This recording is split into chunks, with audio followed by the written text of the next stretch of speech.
let's get on with mindset. Let's get on with it. So. Talked about mindset in many different ways. We have talked about it with regards to being an agent and sort of how you show up. But mindset is so much more than that. And it's something that we have been working on personally for a lot of years.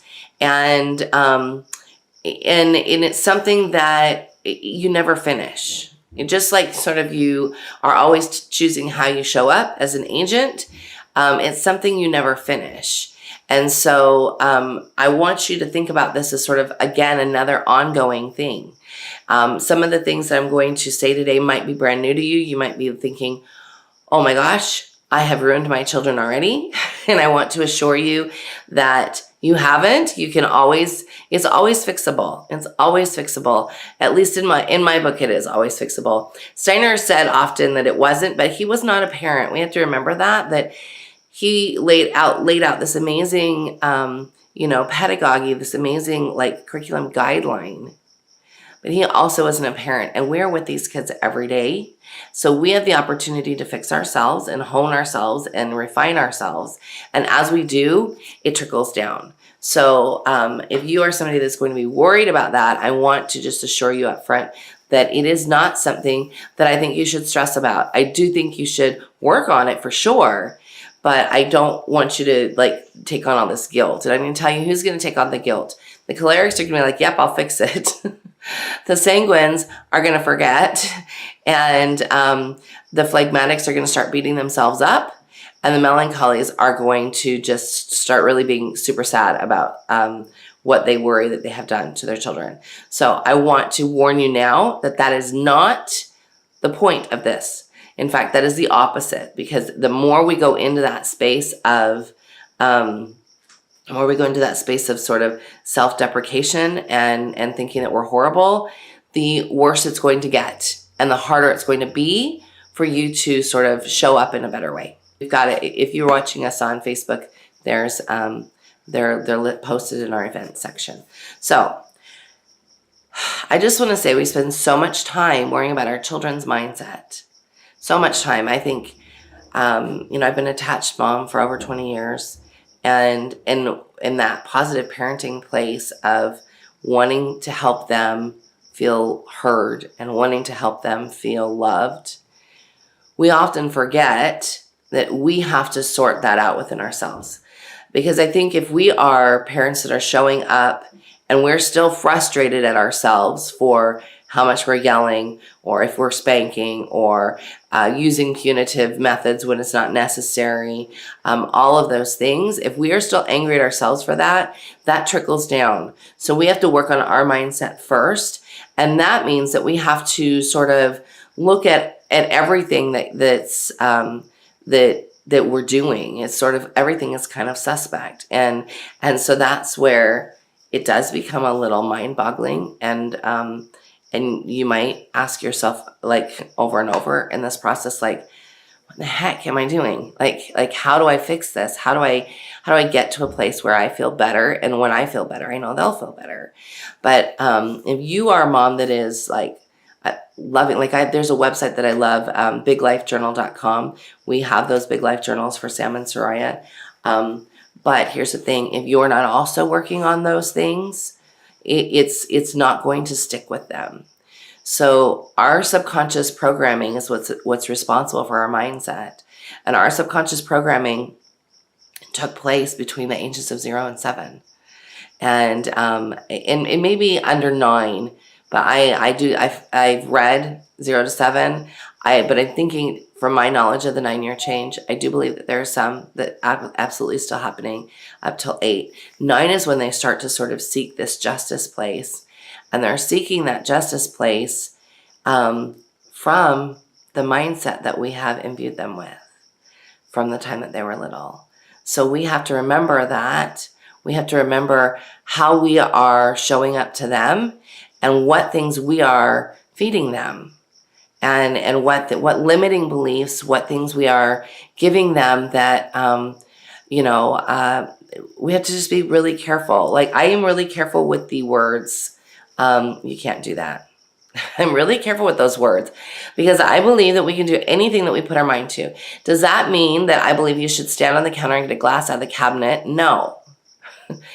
But does that mean that you can't, work your little heart out and become the illustrator that you want to? Absolutely, you can do that. So I'm really careful with those words. You can't, or I can't, or that's impossible, or that's ridiculous, or like all of those words that are very finite, because I definitely believe in the impossible. We have made that happen in our lives time and time and time again. And that is part of who Eric and I are. That's part of sort of how we live our lives. If you had said to me 10 years ago that we would live 3 blocks from the ocean in the city where we wanted to live, I would have said, I believe that. I don't see how it's going to happen right now, but knowing that about myself, I believe that. I believe that that could happen. And we have to believe it before we can start to make it happen. So, mindset is a mixture of our limiting beliefs that were given to us in our subconscious programming as children.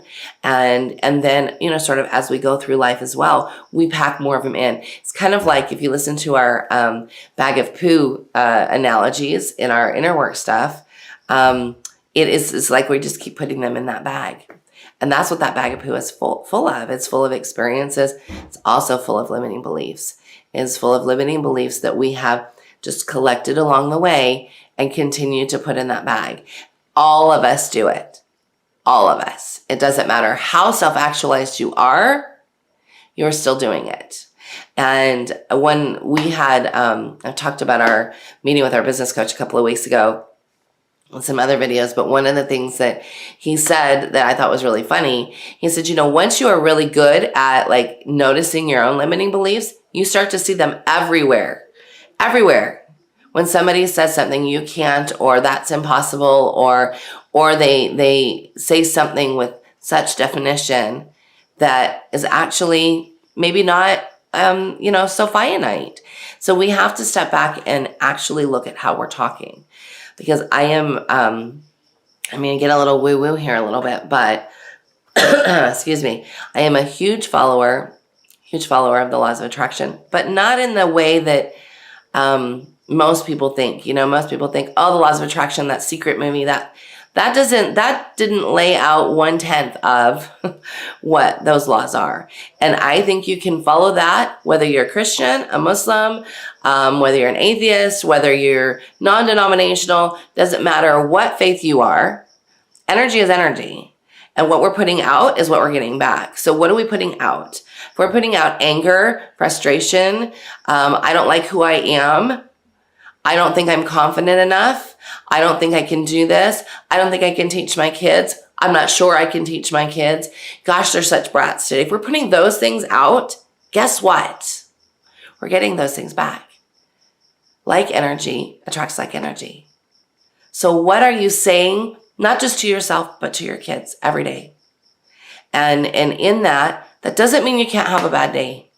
Doesn't mean you can't have a bad day. All of us have bad days. I have days where I'm like, Soraya, just need you to stop talking right now.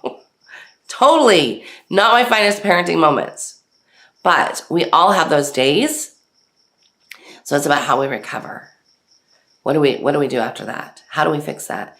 And you first have to fix it within yourself before you can fix it with them. Melinda Gibbs says, starting a bag of poo. That's new to me, and love the idea of putting limiting ideas in there. Can I share that with my kids, or is that more for the grown-ups to do?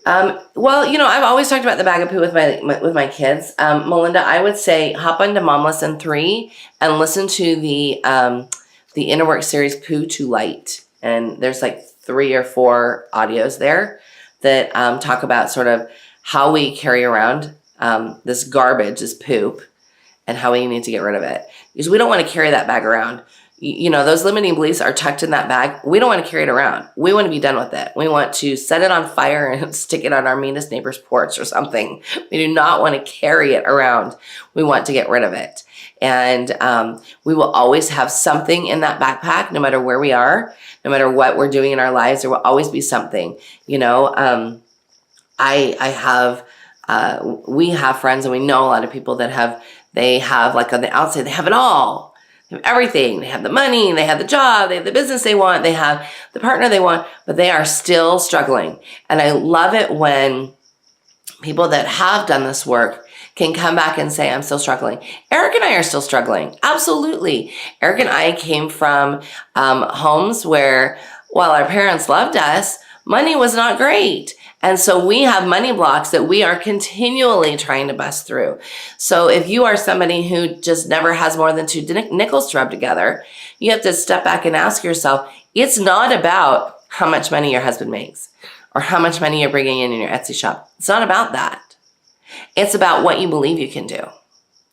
Because when you believe that you can do amazing things and that money comes to you effortlessly, guess what? It starts to. But you have to believe it. Because if you're not believing it, you're not in the same frequency as money. And I know there are people that are going to be like, I'm a Christian, I don't believe that. Or, I think that's crazy. I can't do that. But guess what? I can bust that. If you are listening to me and you are a devout Christian and you are thinking that does not follow my beliefs, message me. I will help you quote some things in the Bible that actually change that. And this is not a religious podcast at all, but I'm just saying, if you've got blocks because guess what? That's a limiting belief. That right there is a limiting belief. Energy is energy. We know that from a scientific standpoint, that energy is energy. And all energy may not be created equal, but it's all energy. And so what we send out is what we're going to get back. If you wake up in the morning and all you are thinking about is sickness in your own home and how everybody you know is sick and ill, and you're worrying about everybody, and you're constantly worrying, whether it be your children or close family or somebody that is near you, guess what? You're going to see more of it. If you are constantly worried about all of the vaccine laws and all of that stuff, guess what? You're going to see more of it. And yes, there are things we have to deal with every day, but it's all in how we show up to it. It's how we show up to it. It's how we react to it. It's how we take that into ourselves. And, excuse me, these allergies, y'all, are driving me nuts. Never had allergies before. Never. This year has been so much rain. So I'm going to check my notes because I don't want to miss anything. Let's see. I already said limiting beliefs being in our childhood. Temperament for sure matters. I think that what I see, and this is a very broad generalization, so you'll have to pick it out and say, okay, this applies to me, this doesn't. But what I often see is the cholerics and the sanguines like to make fun of themselves. And we got to stop doing that, y'all. We have to stop. There is nothing funny about talking about how stupid you are. Oh, I can't believe how dumb I am. How many times a day do you say that? And then you wonder why your child thinks they're dumb. So you have to step back and ask yourself, what is it that I am saying? So there's that. The cholerics and the sanguines are often doing that. The phlegmatics are like, I can't believe I did that.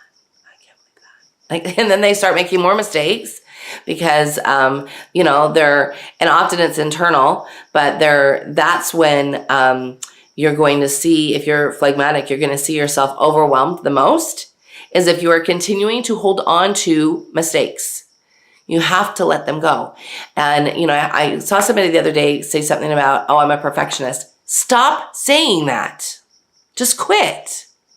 It's not a badge of honor. Being a perfectionist is a problem. It's not a badge of honor. That means you can't let things go. That means you can't just be. That means that you are allowing yourself to be robbed of happiness because of this perfectionist place. So we have to work on forgiving that space and to work on where did that come from. There are definitely temperaments that are more perfectionist than others. I would say phlegmatics and melancholies are way more perfectionist than cholerics and sanguines on the whole. That doesn't mean I don't like things just so, because I can be like, nope, this is going to be perfect. But then at the same time, I can be like, I have worked on this dang thing for 6 hours. It is perfect enough. And done is better than perfect. Done is better than perfect. And that might be like this giant shock to some of you, like, oh my gosh, no, I can't think about that. Done is not better than perfect. Yes, it is, because you are robbing yourself of joy if you are going to stand in this perfectionist place. I have watched some of the moms that we work with, some of you that are watching, I have watched you agonize over how good your drawings are, how good your paintings are, whether or not your lesson plans are good enough. And yes, we have this place we want to strive to, but you have to drop the it has to be perfect, because we'll never be perfect. We'll never be perfect. We're not perfect beings. The only way we get better is by imperfect action. Imperfect action drives us forward. So you can't decide, oh, I'm never going to make any mistakes. That's like saying you're going to leave your house and go to the grocery store in the car and you're going to hit all the lights green. Yeah, that might happen like on a fluke. But you would never leave your house if that were the case, ever. So you have to drop this garbage about being perfect. Perfectionism is a disease, and it's one that you don't want. So if you are listening and you are really struggling with perfectionism, I want you to step back and I want you to ask yourself, how much of my life has this robbed from me? And am I willing to take imperfect action to get better rather than not acting because I need it to be perfect? That is definitely a phlegmatic and melancholy trait. Phlegmatics especially, they will not start something often if they don't think they can make it perfect. So they'll procrastinate, put it off. I'm a procrastinator. That's another limiting belief that you don't want to put on yourself. Don't say that to yourself. Don't tell that to people. Don't type it out of your keyboard. Just stop and say to yourself, why am I okay with this label? You know, we are, especially this niche of people, the Waldorf homeschoolers and people that are thinking alternatively and alternative schoolers. We are so rabid about labeling other people and about making sure that we give them the right courtesy because of their, whether it be their orientation or their color or where they come from. But then we talk so horribly to ourselves and about ourselves, and we label ourselves. It is not congruent. It's not congruent. You have to come to a place where you are stopping your mouth. And my mother, who's watching, love you, Mom, she used to always say to me, Melissa Dawn, that's my middle name, Melissa Dawn, can you please think before you speak? Like, it took me a lot of years to think before I spoke. A lot.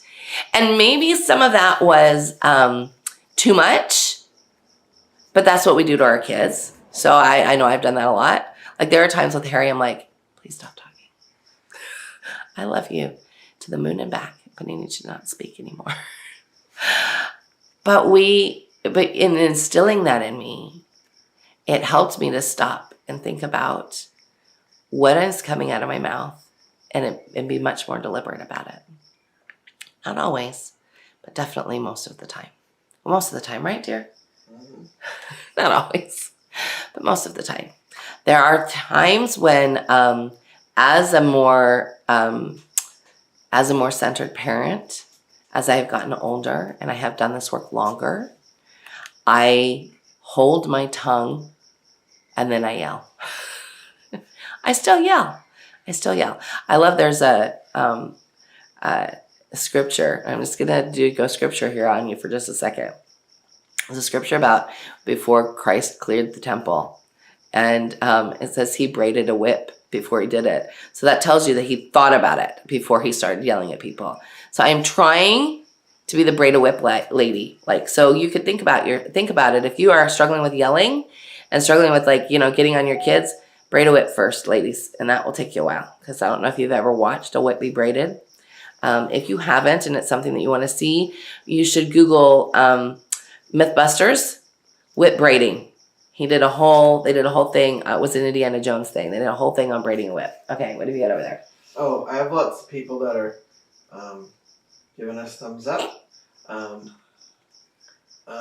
Erin Elizabeth says, I've always been stricken with perfectionism, but when Pinterest came along, it got so much worse. Oh, you guys. Well, here's a tip about Pinterest. And I did this years ago, and then I just ended up walking away. It's really easy to get like stuck on Pinterest. Pinterest and Instagram are amazing resources, but they also like suck your time and make you feel like crap. And it's funny because, you know, when I started this journey, it was blogging. And it's still blogging. There's a lot of people that still have great blogs. But it was blogging, and there were all these pretty blogs. And so what I had to tell people was, what y'all don't understand is that I know those moms because they're my clients. And their house and their life doesn't look as pretty as that blog picture does. So, you know, I love it when I see pictures on Instagram that are of moms just living. And I love to see pretty things too, of course. But I think if you are somebody who compares yourself, stop it. Just stop going there. Stop looking. Don't be going there and doing that. Now, that again, that doesn't mean that we shouldn't be able to strive, because that's different. That comes from a different place. Striving comes from a different place than comparison. If you are looking at something, you go, okay, I would really like to paint like that. And that's your striving and you're working on it. If you are, that's the healthy place to be. If you are looking at that painting, you're like, I could never do that.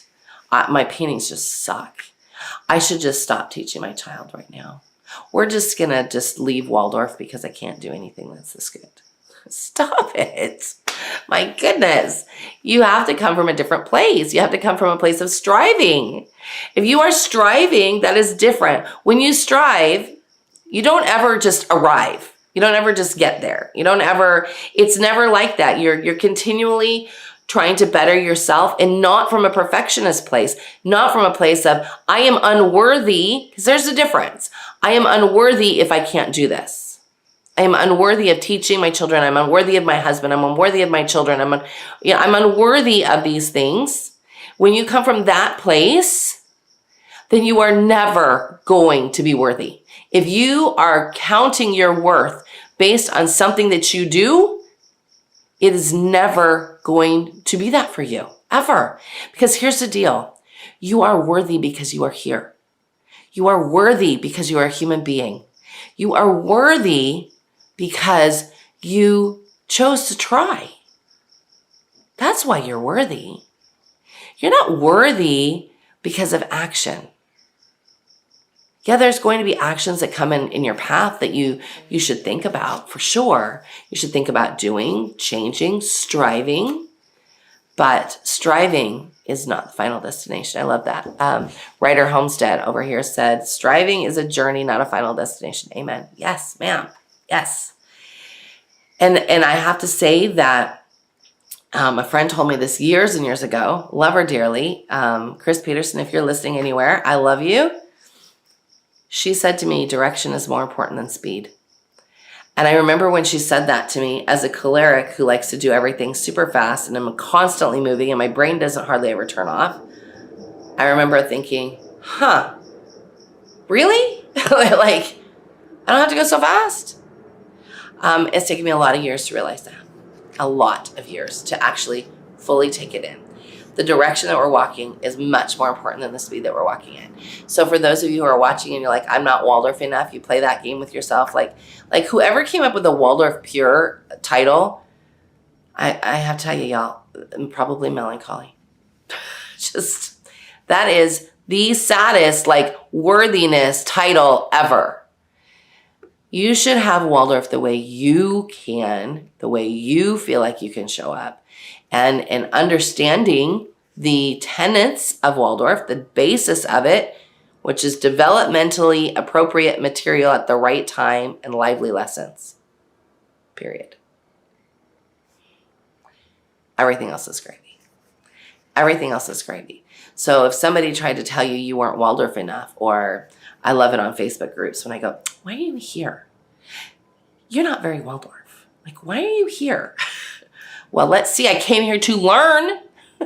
I love it when people do the shaming thing. It's the same people that shame that would never, ever think about saying something wrong with regards to race, religion, or something else. But they're happy to shame you.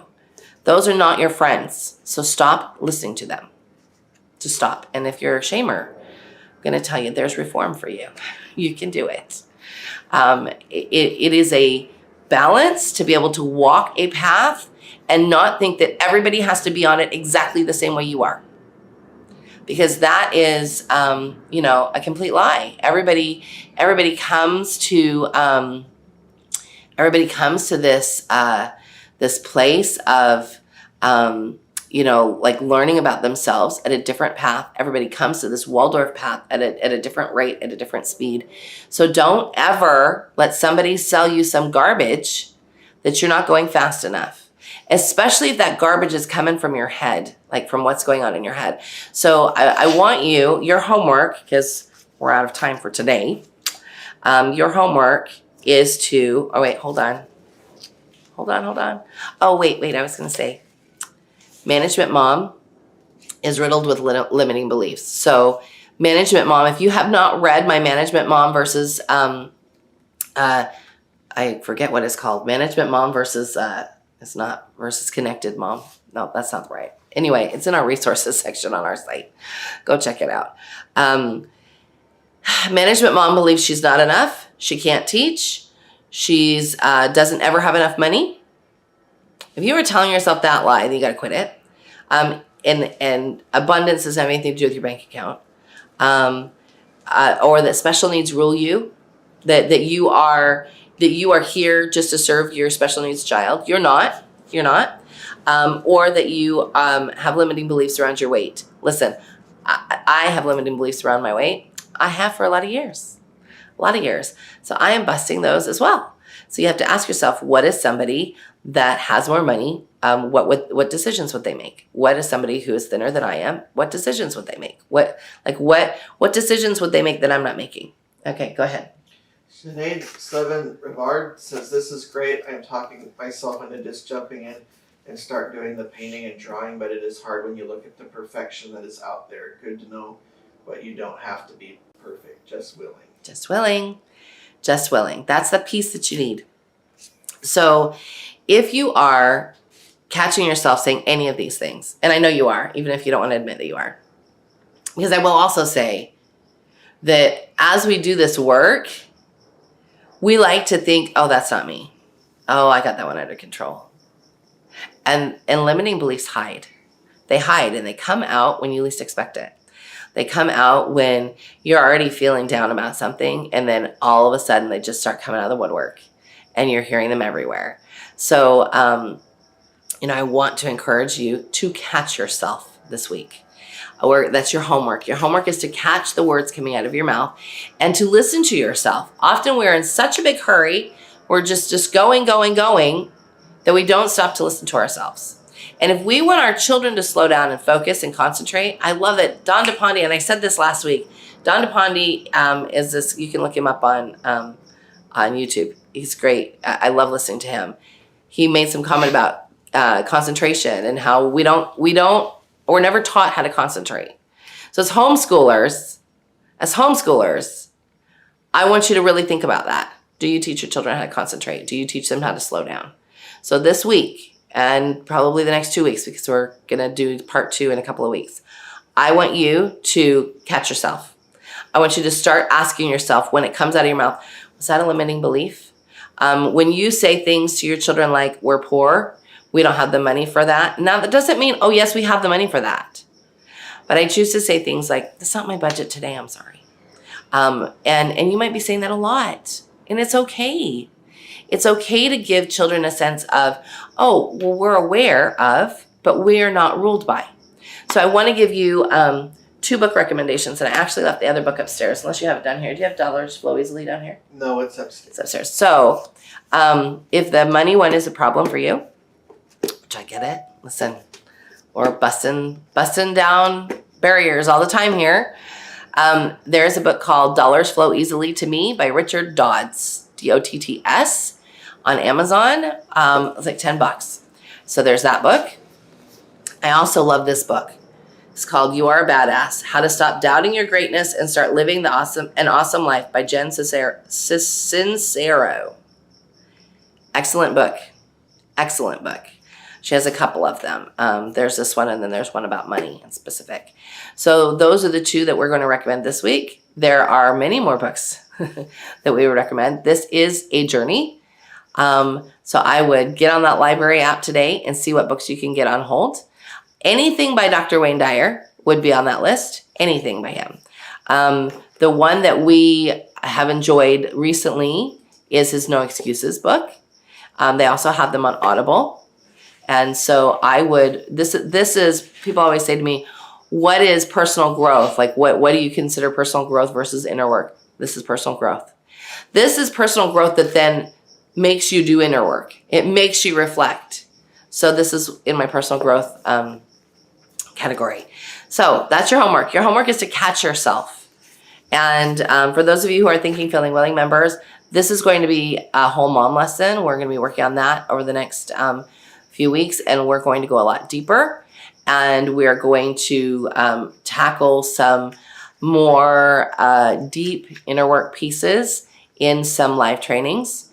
And so if you are not a Thinking, Feeling, Willing member, what the heck are you waiting for? Get on over there. thinkingfeelingwilling.com. It is, it's part personal growth. It's part curriculum. It's part learning the arts. It's, it's part mentoring. It's all of those things. And so I'm going to encourage you to come and join us in that program. You will love it. Yeah, you will love it. You will love it. I think that's all. And I hope you guys have a great week. Yeah, it's time for me to be done here. Hope you guys have a good time.